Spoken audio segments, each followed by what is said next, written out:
Satreskrim Polres Metro Jakarta Utara menangkap seorang bos perusahaan pelaku pelecehan seksual terhadap 2 karyawatinya. Tersangka mengintimidasi korban dengan mengaku sebagai titisan dewa dan sering membawa senjata tajam di saku celananya. JH, seorang wakil pimpinan perusahaan swasta di Pademangan, Jakarta Utara, ditetapkan sebagai tersangka dalam kasus pelecehan seksual terhadap 2 orang karyawatinya. Kepada korbannya, CA mengaku sebagai tatung atau peramal dan bahkan titisan dewa. Kedua korban, DF dan EF, mengaku pelecehan seksual dilakukan hampir setiap hari. Dengan alasan mereka memeriksa pekerjaan, pelaku masuk ke ruangan korban. Setelah melihat keadaan sepi, pelaku mendekati meja korban. Pelaku langsung mencium dan memeluk korban. Tak tahan dengan kelakuan bejat atasannya, kedua korban akhirnya mengundurkan diri dari pekerjaan dan melaporkan atasannya ke polisi. Dia melakukan pelecehan itu di mana, Mbak? Di kantor, Pak, saat misalkan selesai meeting, di ruangan meeting, Pak, saat ruangan itu sepi. Untuk memperkuat bukti, korban diam-diam merekam perbuatan atasannya dengan kamera ponselnya. Dan pada saat itu saya lagi sendiri, saya udah benar-benar takut. Dan gimana lagi saya nggak ngerti, maksudnya udah nggak bisa ngomong apa-apa lagi dan nggak bisa.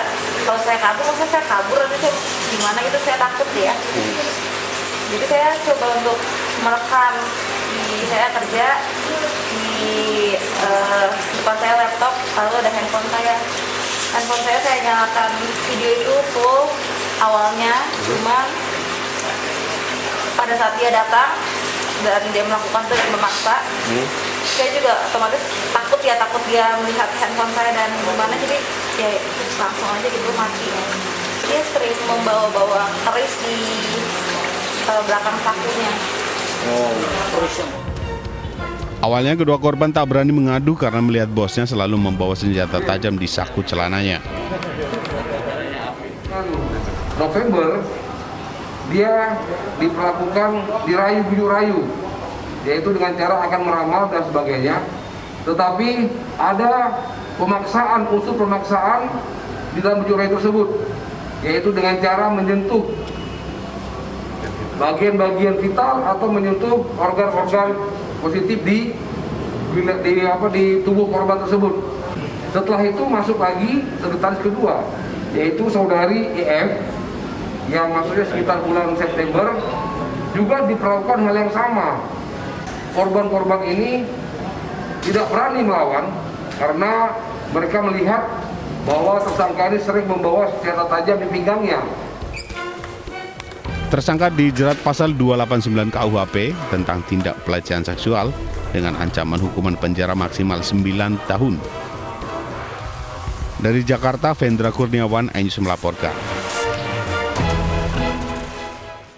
Seorang suami di Luwu, Sulawesi Selatan tega membunuh istrinya sendiri. Pelaku mengaku cemburu korban kembali dekat dengan mantan suaminya.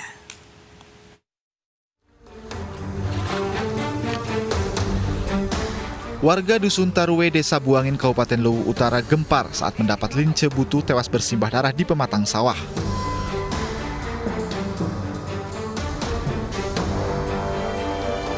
Wanita 46 tahun ini meregang nyawa dibunuh suaminya sendiri, Mardi, warga Dusun Rantebon, Luwu Utara.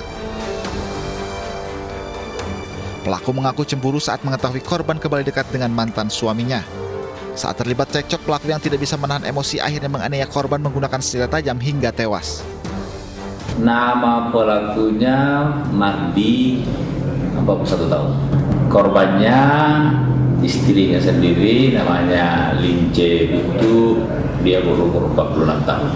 Motifnya si suami ini atau si pelaku cemburu kepada mantan suaminya, suami pertamanya, karena si pelaku ini adalah suami keempat. Jasad korban sudah diserahkan ke pihak keluarga untuk dimakamkan. Sementara pelaku diperiksa intensif dan ditahan di Polres Luwu Utara.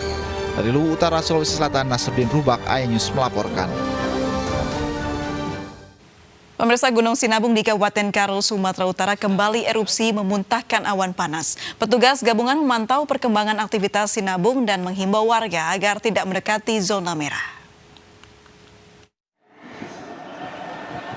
Orang digarang-garang atau apa? Gunung Sinabung Kabupaten Karo, Sumatera Utara mulai menunjukkan penurunan aktivitas setelah sebelumnya memuntahkan awan panas. Kegempaan Sinabung terekam telah terjadi 70 kali guguran, 2 kali hembusan, 4 kali low frekuensi, dan 2 kali gempa hibrid. Warga maupun wisatawan diimbau tidak mendekat atau memasuki zona merah Sinabung dikarenakan Gunung Sinabung dapat erupsi kapan saja. Mengantisipasi dampak yang ditimbulkan akibat abu vulkanik Sinabung, personil TNI Polri dikerahkan memantau dan membantu masyarakat desa yang terdampak.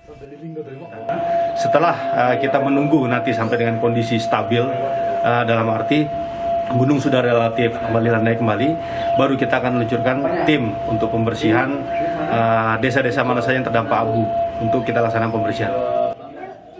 Status Gunung Sinabung masih berada di level 3 siaga. Pihak PVMBG menghimbau kepada warga yang terdampak debu vulkanik untuk mengurangi aktivitas di luar rumah dan selalu mengenakan masker. Dari Karo, Sumatera Utara, Ebenezer Pinem, iNews melaporkan. Pemirsa, 3 desa di Kabupaten Bojonegoro, Jawa Timur dilanda banjir setelah curah hujan tinggi mengguyur wilayah Bojonegoro. Ratusan rumah warga terendam setelah air sungai meluap.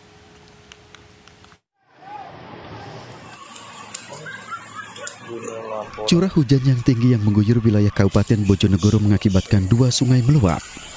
Derasnya air yang masuk ke permukiman warga berasal dari anak sungai Pacal dan sungai Gandong. Derasnya aliran air yang datang secara tiba-tiba membuat sejumlah harta benda warga terendam. 3 desa yang terdampak diantaranya Desa Gondang, Senganten, dan Desa Sambongrejo. Ketinggian air bervariasi mencapai 1 meter di sejumlah lokasi. Itu dimulai dengan curah hujan yang tinggi pada pukul 14.00. Kemudian air meluap mulai pukul 15.00 dan mulai surut pada pukul 19.00. Luapan anak Sungai Pacal melanda 3 desa, yaitu di Desa Sambong, Desa Senganten, dan paling parah di Desa Gondang. Selain rumah warga, sejumlah fasilitas umum seperti puskesmas tak luput dari banjir. Meski lekas surut, namun lumpur masih tersisa akibat banjir. Dari Bojonegoro, Jawa Timur, Dedi Mahdi, iNews melaporkan. Bantuan terus berdatangan untuk warga korban banjir wilayah DKI Jakarta dan sekitarnya. Salah satunya datang dari MNC Peduli yang bergerak cepat memberikan bantuan untuk karyawan MNC Group yang rumahnya terdampak banjir.